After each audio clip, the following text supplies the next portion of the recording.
Hello મિત્રો, progress કિચનમાં આપનું સ્વાગત છે। આજે આપણે બનાવીશું દરેક ગુજરાતીના ઘરમાં બનતું હોય તેવું એકદમ ટેસ્ટી અને ચટપટું એવું ગ્રેવીવાળું દેશી ચણાનું શાક। શાક બનાવવા માટે અહીં મેં ચણાને ગરમ પાણીમાં 3 થી 4 કલાક અગાઉ પલાળી દીધા હતા। તેનાથી જો આપણા ચણા એકદમ સરસ ફૂલી ગયા છે અને એકદમ આવા હાથથી તોડીએ તો આસાનીથી તૂટી જાય એવા પોચા પણ થઈ ગયા છે। જો તમારે ગરમ પાણીમાં ન પલાળવા હોય તો આખી રાત માટે ઠંડા પાણીમાં પણ પલાળીને રાખી શકો તો પણ આ રીતના પલળી જશે। હવે આ ચણાને આપણે બાફવાના છે તો તેના માટે આમાંથી આપણે બધું પાણી પહેલા કાઢી નાખીશું અને આ ચણાને એક પ્રેશર કુકરમાં લઈ લઈશું। તો આ ચણા 1 વાટકી હતા તો તેને બાફવા માટે આપણે એમાં 3 વાટકી પાણી નાખીશું। આપણા ચણા ઝડપથી બફાઈ જાય તેના માટે આપણે તેમાં સ્વાદ પ્રમાણે મીઠું નાખીશું। પ્રેશર કુકરનું ઢાંકણ બંધ કરી 5 થી 6 વિસલ થાય ત્યાં સુધી એને આપણે ધીમા ગેસ પર થવા દઈશું। તો આપણા ચણા બફાય ત્યાં સુધી આપણે શાક માટેની એક ગ્રેવી બનાવી લઈએ। તો તેના માટે મેં એક મિક્સર જાર લીધું છે, તેમાં 2 નંગ મીડિયમ સાઈઝના ટમેટાને આ રીતે રફલી કાપી લીધા છે તે નાખીશું।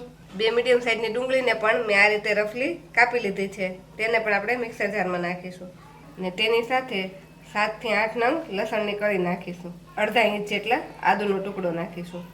જો તમે લસણ કાંદા ન ખાતા હોય તો ખાલી ટમેટા અને આદુની પણ ગ્રેવી બનાવી શકો છો। તો હવે આને આપણે આ ગ્રેવીને પીસતી વખતે આમાં આપણે સહેજ પણ પાણી નથી નાખવાનું, પાણી નાખ્યા વગર જ આને આપણે પીસી લઈશું અને એક ગ્રેવી બનાવી લઈશું। આ રીતે પીસાઈને આપણે એકદમ સ્મૂથ એવી એક પેસ્ટ બની ગઈ છે। તો આપણી આ કાંદા ટમેટાની ગ્રેવી બની ગઈ છે। હવે આપણે શાક માટે એક સ્પેશિયલ મસાલો બનાવી લઈએ। તો મસાલો બનાવવા માટે મેં અહીં 1 ચમચી મરચું પાવડર લીધું છે, 1 ચમચી ધાણા જીરું પાવડર લીધું છે, અડધી ચમચી હળદર પાવડર લીધો છે, 1 નાની ચમચી આમચૂર પાવડર લીધો છે અને 1 નાની ચમચી શેકેલા જીરાનો પાવડર લીધો છે।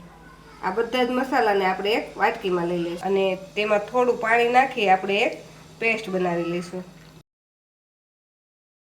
આ રીતે આપણે મસાલામાં થોડું પાણી નાખી અને પેસ્ટ બનાવી પછી એ પેસ્ટ વઘારમાં નાખીશું તો આપણા મસાલા દાજશે નહીં અને શાકનો કલર પણ એકદમ સરસ આવશે।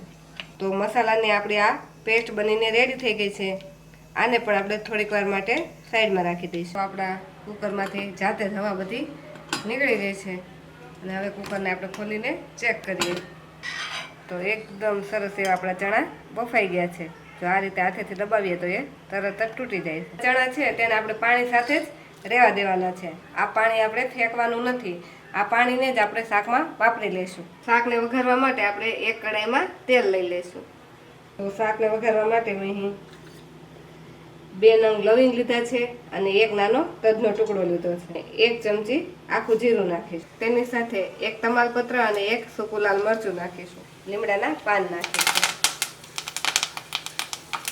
પાન નાખી આ વઘારને સારી રીતે આપણે મિક્સ કરી દઈશું અને બધી જ વસ્તુને સરસ ફૂટી જવા દઈશું। હવે તેમાં 5 ચમચી જેટલી હિંગ નાખીશું, તેમાં 1 ચમચી ચણાનો લોટ નાખીશું।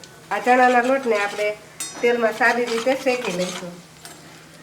આ રીતે જો થોડોક ચણાનો લોટ આપણે શાકમાં નાખીશું તો આપણી શાકની ગ્રેવી એકદમ સરસ ઘાટી બનશે અને આ રીતે વઘારમાં ચણાનો લોટ નાખીશું એટલે લોટ સરસ શેકાઈ જશે। આપણો લોટ સરસ શેકાઈ ગયો છે। હવે તેમાં આપણે જે મસાલા તૈયાર કરીને રાખેલા છે તે નાખીશું। આ મસાલા આપણે થોડાક પાણી સાથે પીસીને રાખ્યા છે એટલે તે તેલમાં નાખીએ તો તરત દાજી નહીં જાય અને તેનો કલર સરસ આવશે। મસાલાને આપણે 1 મિનિટ માટે આ રીતે સાંતળી લઈશું। તો આપણા મસાલા સરસ સતળાઈ ગયા છે। હવે આમાં આપણે જે કાંદા ટામેટાની જે ગ્રેવી બનાવીને રાખી છે તે નાખીશું। આ ગ્રેવીને પણ આપણે મસાલા સાથે મિક્સ કરી દઈશું અને હવે આપણે આને 2 થી 3 મિનિટ માટે આ રીતે ઉકળવા દઈશું, જ્યાં સુધી આ ગ્રેવીમાંથી સાઈડમાંથી તેલ છૂટું ન પડે ત્યાં સુધી તેને આપણે ઉકળવા દેવાની છે। તો 2 મિનિટ જેટલો સમય થઈ ગયો છે અને આપણા મસાલામાંથી તેલ પણ છૂટું પડી ગયું છે। તો હવે તેમાં આપણે સ્વાદ પ્રમાણે મીઠું નાખીશું। આપણે ચણા બાફવામાં મીઠું નાખ્યું છે એટલે આપણે આમાં જરૂર પ્રમાણે મીઠું નાખી દઈશું। આ રીતે 2 નંગ મરચીને મેં લાંબી કાપી લીધી છે તેને પણ નાખી દઈશું। આ બધી જ વસ્તુને મિક્સ કરીને હલાવી દઈશું। તો આપણી ગ્રેવીમાંથી સરસ તેલ પણ છૂટું પડી ગયું છે। તો આ સમયે આપણે જે ચણા છે તે પાણી સાથે જ આપણે આ ગ્રેવીમાં નાખી દઈશું. બધી જ વસ્તુને મિક્સ કરી દઈશું. હવે આને ઢાંકણ ઢાંકીને આપણે આપણી ગ્રેવી ઘાટી થાય ત્યાં સુધી 5 થી 6 મિનિટ માટે થવા દઈશું. તો 6 મિનિટ માટે ઉકળવા દેતા આપણું શાક આ રીતે સરસ ઉકળી ગયું છે અને તે એકદમ એની ગ્રેવી આવી ઘાટી થઈ ગઈ છે.